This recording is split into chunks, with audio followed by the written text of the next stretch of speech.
We do know that technology is gaining ground. If you look at what patients can do now, I moved from New Jersey to Indianapolis recently when I went back into pharmaceuticals for Lilly. I didn't change doctors, and you know what? It hasn't been a big deal. It's been almost a year. I can talk to my physician online. I can order my prescriptions online. I can get all the patient data I need through a portal. So technology is really helping us, and it helps physicians as well. Physicians can personalize their treatments to the patient because of all the data they're starting to be able to collect. I'll give you some examples.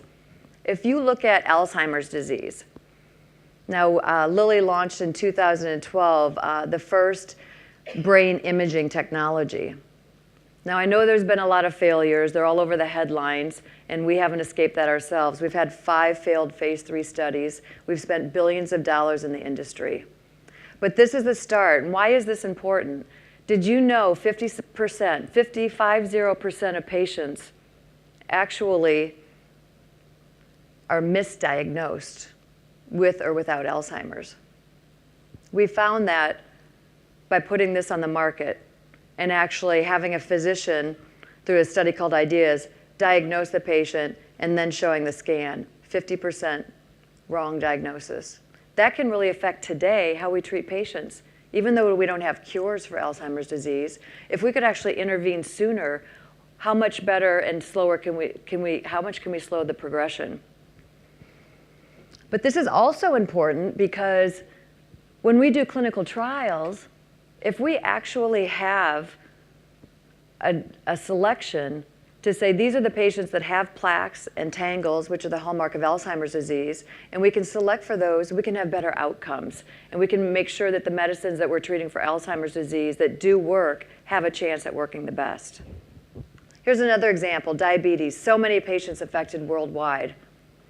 Yet it's very hard to continuously measure your blood glucose, pricking your finger all the time, which is very painful with all the nerves that you have there.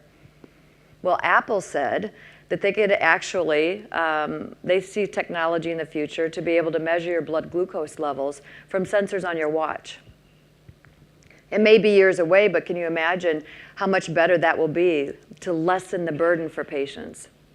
At Lilly, we started a clinical trial for connected care, which actually is automatic insulin delivery, so that patients actually don't have to do anything. And they're actually treated, our goal is to treat them more effectively and consistently so that patients don't have heart attacks, stroke, lose their eyesight, or the peripheral nerve damage where you can which can lead to amputations. So that's lessening the burden, and then the healthcare costs as well. And you know what? It doesn't have to be high tech. This is something we do consistently at Eli Lilly, which is the experience simulation. This is a house we call Anna's house. It's a demonstration of what it feels like to have rheumatoid arthritis. And this is an employee who has rheumatoid arthritis that's walking me through it. I put gloves on. I had to do a lot of things that really made me experience what it would be like. And I can tell you, it's painful, it's a chronic disease, and it affects mostly women who are at the height of their career, have families, could be caregivers as well. And that means it affects the entire family and their loved ones. And as we look at the journey that we have here with rheumatoid arthritis, the simple thing we did was say, listen, these women, are mostly women, have a hard time bending their fingers. They're stiff.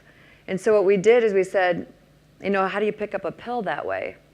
So simple technology, we actually put a divot in the pill. You lick your finger, you can lick your finger, stiff fingers, pick it up and put it in your mouth. So it just goes to show if we actually look at the holistic picture of a patient journey, what can we do, high tech, low tech, to really help the patient have less burden?